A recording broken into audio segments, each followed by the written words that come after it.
నమస్కారం సుఖీభావకు స్వాగతం. ఈ రోజు సుఖీభావలో డయాలసిస్ సురక్షితమేనా, 3 నెలల షుగర్ గుట్టు విప్పే HbA1c, కొలత పెట్టి తిన్నా కలతే, కోత పెట్టకుండానే కవాటాల మార్పిడి, ఇంకా హెల్త్ టిప్. కిడ్నీలు దెబ్బతిని డయాలసిస్ మొదలైందంటే ఇక ఆయుష్ ముగిసిపోయినట్టే. అది చాలా ప్రమాదకరమనే నమ్మకం మనలో చాలా మందిలో కనిపిస్తుంది. నిజానికి డయాలసిస్ అనేది కిడ్నీలు దెబ్బతిన్న వారి ప్రాణాలు నిలబెట్టే ఒక కృత్రిమ సంజీవని అని చెప్పుకోవచ్చు.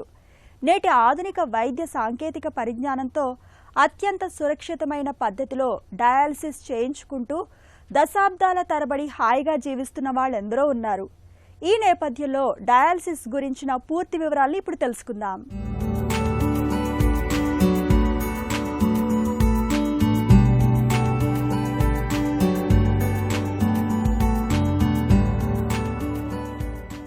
కిడ్నీలు శరీరంలో వ్యర్థాలని వడగట్టే ఫిల్టర్లు.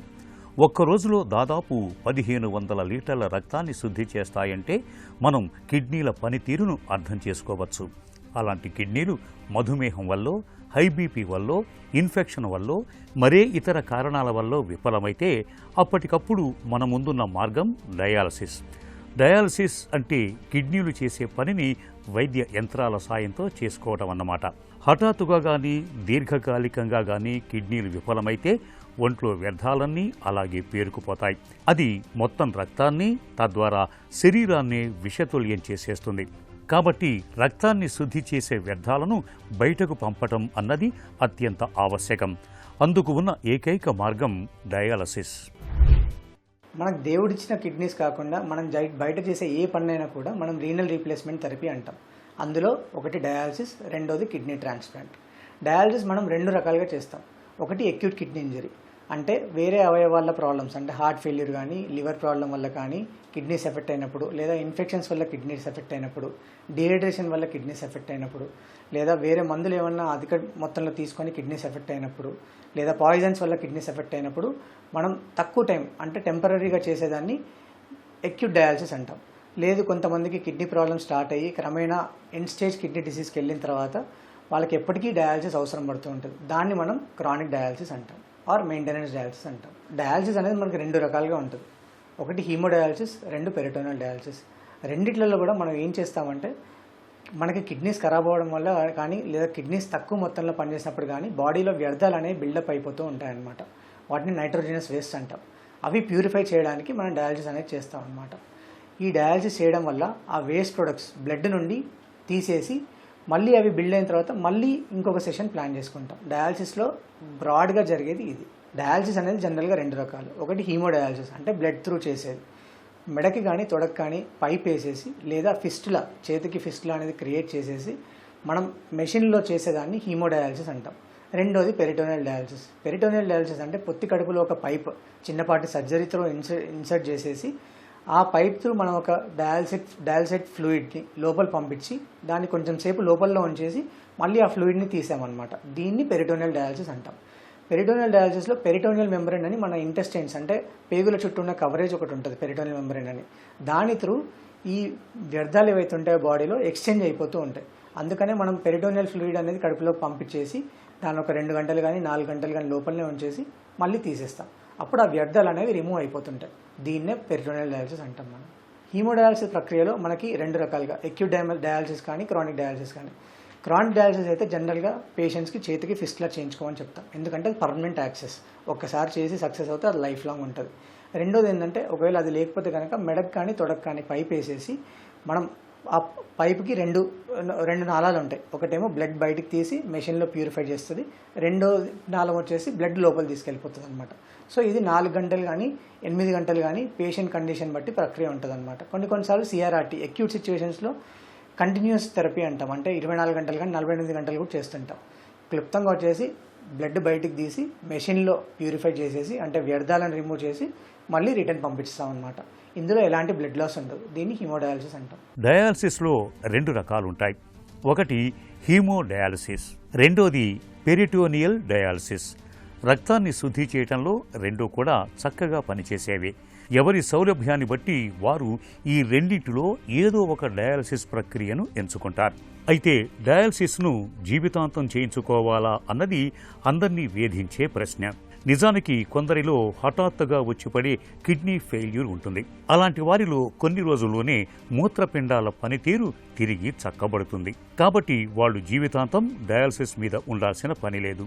దీర్ఘకాలికంగా వచ్చిపడిన కిడ్నీ ఫెయిల్యూర్ అయితే మాత్రం దానికి జీవితాంతం డయాలసిస్ చేయించుకోవాల్సిందే. డయాలసిస్ వద్దనుకుంటే మాత్రం ఖచ్చితంగా కిడ్నీ మార్పిడి ఆపరేషన్కు వెళ్లాల్సి ఉంటుంది. మన కిడ్నీ సేల్ బాడీలో పని చేయకపోతే మనం డెఫినెట్గా ఆ పని బయట చేయాల్సిందే, లేదంటే పేషెంట్ బ్రతకరు. సో డయాలసిస్ అనేది చాలా అవసరం. కానీ రీనల్ రీప్లేస్మెంట్ థెరపీ ముందు చెప్పినట్టు 2 రకాలుగా ఉంటుంది. ఒకటి డయాలసిస్, 2 ట్రాన్స్ప్లాంట్. బెస్ట్ వచ్చేసి ట్రాన్స్ప్లాంట్. ఎందుకంటే అట్లీస్ట్ మనం కిడ్నీ చేసే కొంతవరకు పనిని మాత్రమే డయాలసిస్ చేయగలదు, మొత్తం పనిని డయాలసిస్ చేయలేదు. సో అందుకే ట్రాన్స్ప్లాంట్ ఈజ్ ద బెస్ట్. కానీ ట్రాన్స్ప్లాంట్ అయ్యేంత వరకు లేదా ట్రాన్స్ప్లాంట్కి ఫిట్ లేని పేషెంట్స్లో డయాలసిసే ఆప్షన్ అవుతుంది. అందులో అట్లీస్ట్ ఈ వ్యర్థాలు ఏవైతే ఉంటే అవి మనం రిమూవ్ చేసుకోవచ్చు. దాంతోపాటు వీళ్ళకి మిగతా ప్రాబ్లమ్స్ ఏమైనా ఉంటే అవి ట్యాబ్లెట్స్ ద్వారా అడ్రస్ చేసుకోవచ్చు. మనం ఎవరికైనా కూడా ఏ పని అయినా కూడా మనం బయట చేసేటప్పుడు దానికి అడ్జస్ట్ అవ్వడానికి టైం పడుతుంది. సో డయాలసిస్ ప్రక్రియ కూడా మనం బయట చేసే ప్రక్రియ కాబట్టి దానికి బాడీ అడ్జస్ట్ అవ్వడానికి టైం పడుతుంది. అట్లీస్ట్ కొంతమందికి 4 వారాల నుండి 8 వారాలు కూడా టైం పట్టవచ్చు అడ్జస్ట్ అవ్వడానికి. ఇలాంటి టైంలో ఏమవుతుందంటే పేషెంట్స్కి బాగా నీరసంగా ఉండడం, లేదా చేతికి ఫిస్ట్లో ఉంటే చెయ్యి లాగడం, ఒళ్ళంతా పోట్లు పొడిచినట్టు ఉండడం, లేదా డయాలసిస్ చేసే క్రమంలో క్రాంప్స్ అంటే ఈ పిక్కలన్నీ పట్టేయడం లాంటివి చూస్తుంటాం అనమాట. వీటికి ఇవన్నీ రాకుండా ఏం చేస్తామంటే మెల్లమెల్లగా స్టెప్అప్ చేసుకుంటూ వెళ్తాం. ఒకటేసారి పేషెంట్కి ఫుల్ డయాలసిస్ పెట్టకుండా సాధారణంగా 2 అవర్స్తో స్టార్ట్ చేసి దాన్ని మెల్లమెల్లగా పెంచుకుంటూ వెళ్తాం అనమాట బాడీని అడ్జస్ట్ అవ్వడానికి.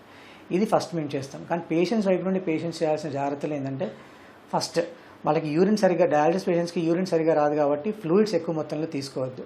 లీటర్ నుండి 30 లీటర్ నుండి లీటర్ మధ్యలోనే తీసుకోవాల్సి వస్తుంది. ప్లస్ సాల్ట్ ఎక్కువ తీసుకోవద్దు. సాల్ట్ ఎక్కువ తీసుకున్న కొద్దీ బాడీలో వాటర్ ఎక్కువ బిల్డ్ అయిపోతుంటుంది, వాపులు ఎక్కువ వస్తాయి, ఆయాసం ఎక్కువ అవుతుంది. మేము అది తీయడానికి ట్రై చేసినప్పుడు క్రాంప్స్ రావడం లాంటివి చూస్తుంటాం, లేదా బీపీ పడిపోవడం లాంటివి చూస్తుంటాం. రెండోది సాల్ట్ ఎక్కువ మొత్తంలో తీసుకోవద్దు. మూడోది ఎక్కువ ఫుడ్ కూడా తీసుకోవద్దు. తక్కువ క్వాంటిటీస్ ఎక్కువ సార్లు తీసుకోవాల్సి వస్తుంది. అండ్ నాలుగోది రెడ్ మీట్ కంప్లీట్గా అవాయిడ్ చేయాలి. అండ్ ఐదోది ఈ డయాలసిస్ పేషెంట్స్కి ఏమవుతుందంటే, అంటే కిడ్నీస్ పనిచేయని వాళ్ళకి ఫాస్ఫరస్ కానీ పొటాషియం కానీ ఎక్కువ బాడీలో పేరుకుపోతూ ఉంటుంది అనమాట. అవి ఎక్కువ ఉన్న ఫుడ్స్ తీసుకోవద్దు. అంటే ఉదాహరణకు వచ్చేసి ఇప్పుడు పొటాషియం ఎక్కువ ఉన్న ఫుడ్స్ అంటే అరటి పండ్లు కానీ, ఖర్జూరాలు కానీ, డ్రై ఫ్రూట్స్ కానీ, ఆకుకూరలు కానీ ఇవి ఎక్కువ మొత్తంలో తీసుకోవద్దు.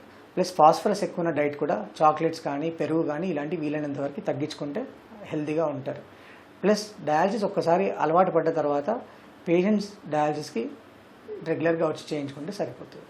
కిడ్నీలు దెబ్బతిన్న వారికి డయాలసిస్ అన్నది నిజంగానే కారు చీకట్లో కాంతి రేఖ అని చెప్పుకోవచ్చు.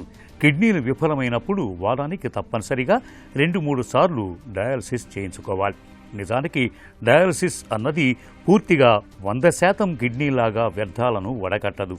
కానీ దాదాపుగా సాధారణ జీవనం గడిపేందుకు అవసరమైన చికిత్సగా అద్భుతంగా పనిచేస్తుంది. పరగడుపును తిన్న తర్వాత 2 గంటలకు షుగర్ టెస్ట్ చేయించుకోవడం మనలో చాలా మందికి అలవాటు. ఆ పరీక్షల్లో విలువలు సాధారణంగానే ఉండడంతో షుగర్ జబ్బు లేదని, ఇప్పుడిప్పుడే వచ్చే అవకాశం లేదని నిశ్చింతగా ఉంటారు. కానీ నిజానికి మధుమేహం విషయంలో ఫాస్టింగ్ బ్లడ్ షుగర్ విలువల్ని నమ్మడానికి లేదు. ఎందుకంటే ఈ టెస్ట్ చేయించుకోవడానికి ముందు రోజు కాస్త ఉపవాసం ఉన్నా చాలు, తర్వాతి రోజు పరీక్ష చేసినప్పుడు షుగర్ లేదనే వస్తుంది. ఈ సమస్యను అధిగమించడానికి HbA1c రూపంలో మరొక అద్భుతమైన పరీక్ష అందుబాటులో ఉంది. ఈ పరీక్ష సాయంతో 3 నెలల షుగర్ చరిత్రను ఇట్టే తెలుసుకోవచ్చు. HbA1c పరీక్ష గురించిన పూర్తి వివరాలను ఇప్పుడు తెలుసుకుందాం.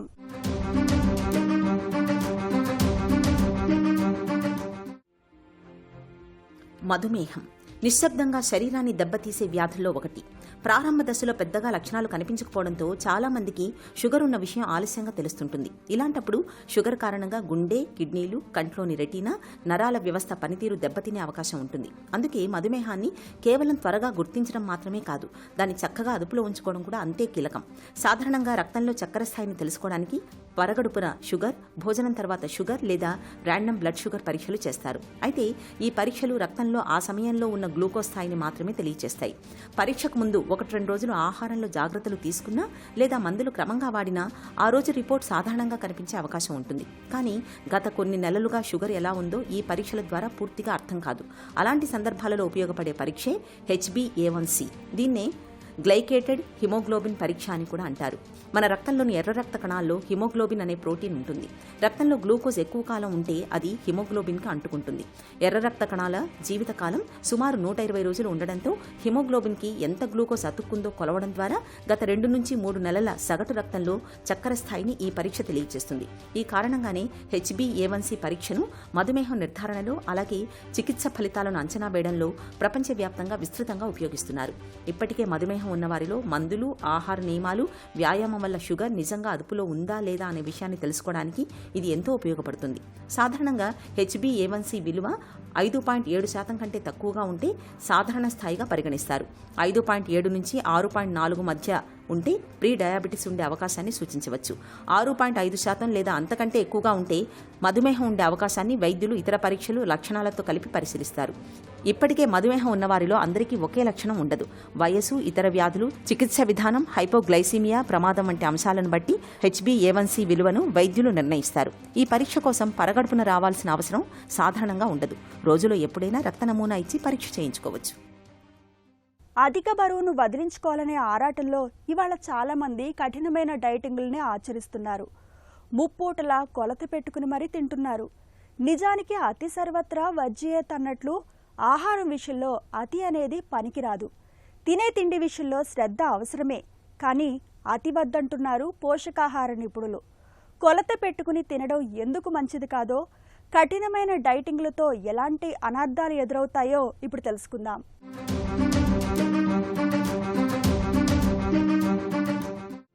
మనలో చాలా మందికి ఈ మధ్య శరీరాకృతిపై, ఆరోగ్యంపై శ్రద్ధ పెరుగుతోంది. వివిధ రకాల ఆహార నియమాలు పాటిస్తున్నారు. కొందరు వైద్యుల సూచనలతో ఇలా చేస్తుంటే, ఇంకొందరు యూట్యూబ్లో చూసి సోషల్ మీడియా ద్వారా తెలుసుకొని అమలు చేస్తున్నారు. ఆరోగ్యకరమైన ఆహారం తినాలనే భావన మంచిదే, కానీ కొంతమందిలో ఆ స్పృహ అదుపు తప్పుతోంది. ఆ ఆలోచన ఇంతలంతలై అది కఠినమైన నియమంగా మారి ఆరోగ్యానికి హానికరమవుతుంది. తింటే ఏమవుతోందోనని ఆలోచిస్తూ ఉండడం అనేది ఓ రుగ్మతగా మారుతోంది. ఈ పరిస్థితిని ఈటింగ్ డిజార్డర్గా చెబుతారు నిపుణులు. అస్తవ్యస్తమైన ఆహారపు అలవాట్లు, తిండి విషయంలో మితిమీరిన శ్రద్ధ, ఈ రెండు హాని చేస్తాయని గుర్తుంచుకోవాలి. దీర్ఘకాలిక డైటింగ్ లేదా అతిగా తినడం, చాలా కాలం ఒకే పదార్థాన్ని తినడం, తింటూ ఆందోళనకు, అపరాధ భావనకు గురి కావడం, బలవంతపు వ్యాయామం ఇవన్నీ నష్టం కలిగిస్తాయి. కొన్నిసార్లు ఇవి ప్రాణాంతకం కూడా కావచ్చు. మరీ సూత్రబద్ధంగా తినాలనే ధ్యాసతో కొన్ని పదార్థాలకు పూర్తిగా దూరమవడం వల్ల విటమిన్ల కొరత తలెత్తుతుంది. బరువు ఎక్కువగా తగ్గి కొత్త సమస్యలకు కారణం కావచ్చు. కొంతమంది బరువు పెరుగుతామనే భయంతో, శరీరాకృతిపై అధిక స్పృహతో భోజనం విషయంలో అతి జాగ్రత్తలు తీసుకుంటారు. తక్కువ తినాలి లేదా పూర్తిగా మానేయాలని అనుకుంటారు. కాలక్రమంలో ఇది మరీ తీవ్రమైన అలవాటుగా మారి ఆయా ఆహార పదార్థాలపై విరక్తి పెరుగుతోంది. నిజానికి కొన్ని ఆహార పదార్థాలను మంచివి లేదా చెడ్డవి అని ముద్ర వేయడం, వాటికి కఠినమైన నియమాలను సృష్టించుకోవడం ఆరోగ్యానికి మంచిది కాదు. చెడ్డ ఆహారం తిన్నామన్న ఆందోళన, అపరాధభావం పెరిగిపోతుంది. చివరికి తీవ్రమైన కుంగుబాటుకు గురవుతారు. ఆహార నియమాలు ఉల్లంఘిస్తామనే భయంతో సామాజిక కార్యక్రమాలకు కూడా దూరంగా ఉంటుంటారు. బయట ఎక్కడా భోజనం చేయరు. తినడాన్ని ఆస్వాదించలేక ఒత్తిడికి గురవుతుంటారు. ఇవన్నీ ఈటింగ్ డిజార్డర్ లక్షణాలే. ఇలా ఉన్నప్పుడు అవసరమైతే వైద్యుల సలహాలు తీసుకోవాలని డాక్టర్లు చెబుతున్నారు. మన గుండె సరిగ్గా స్పందించడానికి, సాఫీగా రక్తాన్ని పంప్ చేయడానికి లోపల ఉండే కవాటాలనే తలుపులు చక్కగా తెరుచుకుంటూ ఉండాలి. గుండెలోని 4 కవాటాల్లో ఏ ఒక్కటి దెబ్బతిన్నా మొత్తంగా గుండె ఆరోగ్యమే ప్రమాదంలో పడుతుంది. వయసు పైబడడం, ఇన్ఫెక్షన్ల తాకిడి మూలంగా కొంతమందిలో గుండె కవాటాలు దెబ్బతినిపోతుంటాయి. పాడైన కవాటాన్ని బాగు చేసేందుకు ఒకప్పుడైతే ఛాతీని తెరిచి సర్జరీ చేయాల్సి వచ్చేది.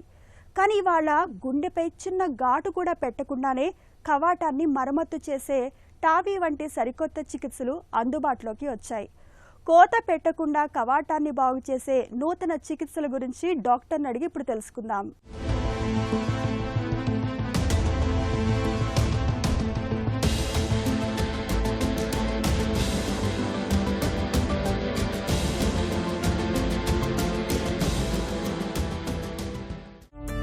గుండెలో కవాటాల ప్రత్యేకత ఏంటి? వాటి పనితీరు ఎలా ఉంటుంది? గుండెల్లో 4 ఛాంబర్స్ ఉంటాయి, అంటే 4 గదుల్లాగా. రైట్ సైడ్లో 2, లెఫ్ట్ సైడ్లో 2. ఈ ప్రతి ఛాంబర్ ఎగ్జిట్ దగ్గర ఒక వాల్వ్ ఉంటుంది. ఇప్పుడు మన ట్యాప్కి గనక నల్లికి వాల్వ్ ఉన్నట్టు వన్ వే ఫ్లో లాగా బ్లడ్ ఒక ఛాంబర్ నుంచి ఒక ఛాంబర్కి వెళ్ళడానికి బ్యాక్ ఫ్లో లేకుండా ఆ వాల్వ్ ఓపెన్ అయినప్పుడు ఫ్లో వెళ్తుంది, మళ్ళీ బ్యాక్కి రాకుండా ఫ్లో క్లోజ్ అవుతుంది, వాల్వ్ క్లోజ్ అవుతుంది. సో రైట్ సైడ్లో ఉన్న రెండు ఎలా అంటే చెడు రక్తం అంటే ఆక్సిజన్ తక్కువ ఉన్న రక్తం బాడీలో నుంచి అంతా రైట్ సైడ్ వచ్చి అది లంగ్స్లోకి వెళ్ళి లంగ్స్ నుంచి ప్యూరిఫై అయ్యి లెఫ్ట్ సైడ్ హార్ట్కి వచ్చి దాని నుంచి మెయిన్ అయోటా అని ఒక పైప్ ఉంటుంది, దాని నుంచి బాడీ అంతా సప్లై అవుతుంది. సో ఈ ప్రతి ఛాంబర్ ఎగ్జిట్ దగ్గర కవటాలను ఉంటాయి, దాన్ని వాల్వ్లు అని అంటాం. ఈ వాల్వ్లు ఏమాత్రం డ్యామేజ్ అయినా లేకపోతే మూసుకుపోయినా దీనివల్ల బ్లడ్ ఫ్లో అనేది సర్క్యులేషన్ సరిగ్గా జరగదు బాడీలో. గుండె కవాటాలు ఎందుకు దెబ్బతింటాయి, కారణాలేంటి? గుండె కవటాలు దెబ్బతినడానికి కారణం ఫస్ట్ మెయిన్ ఇండియాలో రుమాటిక్ హార్ట్ డిసీజ్ అండి. చిన్న వయసులో చాలామందికి థ్రోట్ ఇన్ఫెక్షన్లు ఇవి వస్తాయి. దాంట్లో స్ట్రెప్టోకోకస్ ఇన్ఫెక్షన్ అని ఉంటుంది.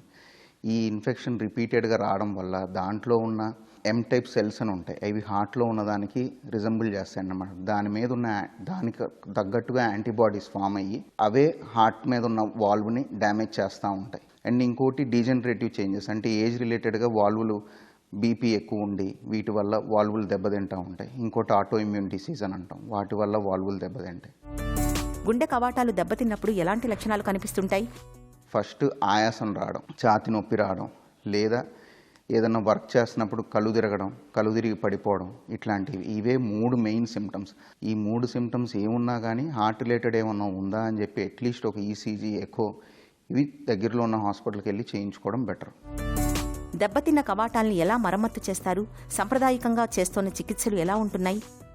దెబ్బతిన్న కవటాలకి మెయిన్గా ఏంటంటే అది ఎంతవరకు దెబ్బతిన్నాయి అంటే సివియర్గా దెబ్బతిని ఉన్నాయా, కొంతవరకు దెబ్బతిని ఉన్నాయా ఇవి చూడాలి. ఎకోలో వాటిని మైల్డ్, మోడరేట్, సివియర్గా గ్రేడింగ్ చేస్తాం అనమాట. సో మైల్డ్గా మోడరేట్గా ఉన్నట్టుగా ఏంటంటే ముందు హార్ట్ మీద లోడ్ పడకుండా ఉండడానికి డయూరిటిక్స్ అని నీరు తగ్గించే ట్యాబ్లెట్లు ఈ పెట్టి మెడికల్ మేనేజ్మెంట్గా చేయడానికి చూస్తాం. లేదు సివియర్గా దెబ్బతిని ఉన్నాయి, పేషెంట్కి ఆయాసం వస్తుంది, కొంచెం దూరం నడిచిన ఆయాసం వస్తుంది, ఒక 100 మీటర్లు నడిచిన కూర్చునున్న ఆయాసం వస్తుంది, ఇలా ఉన్న వాళ్ళకి ఏంటంటే మనం ఆ కవటాల్ని మార్పిడి చేయాలి. అంటే కవటం తీసేసి మెటల్ వాల్వ్ కానీ టిష్యూ వాల్వ్ కానీ చేస్తాం, లేదా వాల్వ్ రిపేర్ చేయాల్సి వస్తుంది. ఎడం వైపు ఉన్న కవటాల్లో ఏంటంటే మెయిన్ పైప్ అయోటా దగ్గర ఉన్న కవటం అయితే సర్జరీతోనూ మార్పిడి చేయొచ్చు, లేదా ఇప్పుడు కొత్తగా ట్యాబర్ అని చెప్పొచ్చు, అంటే సర్జరీ లేకుండా యాంజో చేసినట్టు తై నుంచే తీసుకెళ్ళి అక్కడ వాల్వ్ పెట్టడం.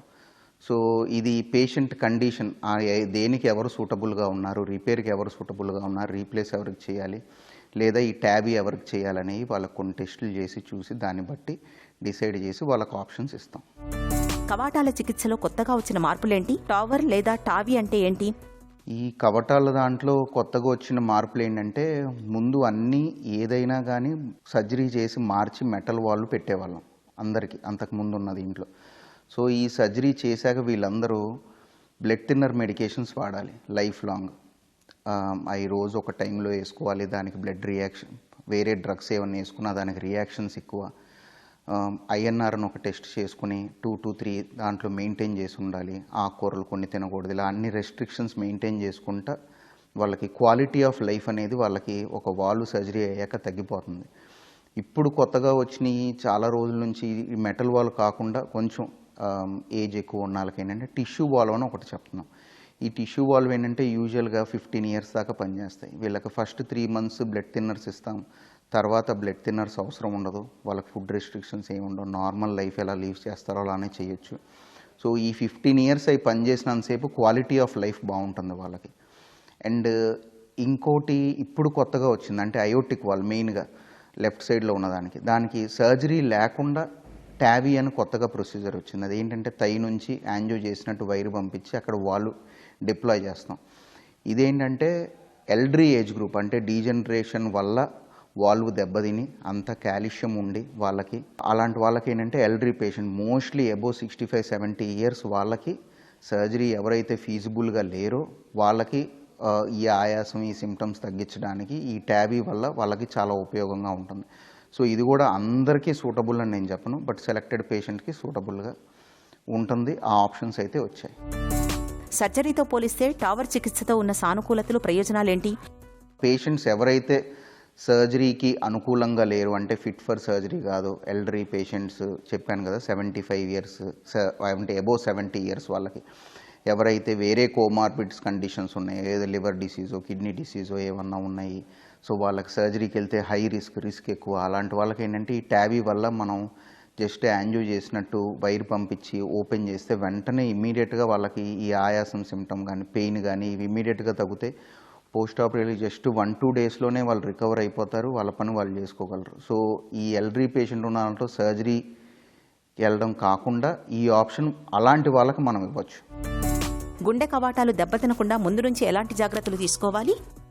గుండె కవాటాలు దెబ్బతినకుండా అంటే ఫస్ట్ జాగ్రత్త తీసుకోవాల్సింది మెయిన్గా రుమాటిక్ హార్ట్ డిసీజ్ ఎక్కువగా ఉంటుంది. అయ్యి చిన్నప్పుడు నుంచి కానీ రిపీటెడ్ ఫీవర్, ఈ రిపీటెడ్ సోర్ థ్రోట్ వచ్చి ఫీవర్ రావడం, వాళ్ళకి స్ట్రెప్టోకోకస్ ఇన్ఫెక్షను, ఇవి వచ్చిన వాళ్ళకి ఏంటంటే ముందుగానే ట్రీట్మెంట్ తీసుకోవాలి. యాంటీబయాటిక్స్తో పెన్సిలిన్స్ కానీ లేదా ఎమాక్సిలిన్ కానీ వీటితో ట్రీట్మెంట్ తీసుకుని అవి రెక్టిఫై అయితే లాంగ్ టర్మ్లో ఈ కవటాలు దెబ్బతినకుండా ఉంటాయి. ప్లస్ బీపీ హై బ్లడ్ ప్రెషర్ని కంట్రోల్లో ఉంచుకోవాలి. బీపీ హైగా ఉన్న ఈ అయోటిక్ వాల్వ్ లెఫ్ట్ సైడ్ ఉన్న వాల్వ్స్ దెబ్బతింటాయి. చర్మంపై ఎలాంటి కోత పెట్టకుండా కవాటాన్ని మరమ్మతు చేసే టావీ వంటి చికిత్సల్ని నిజంగా ఒక వరమని చెప్పుకోవాలి.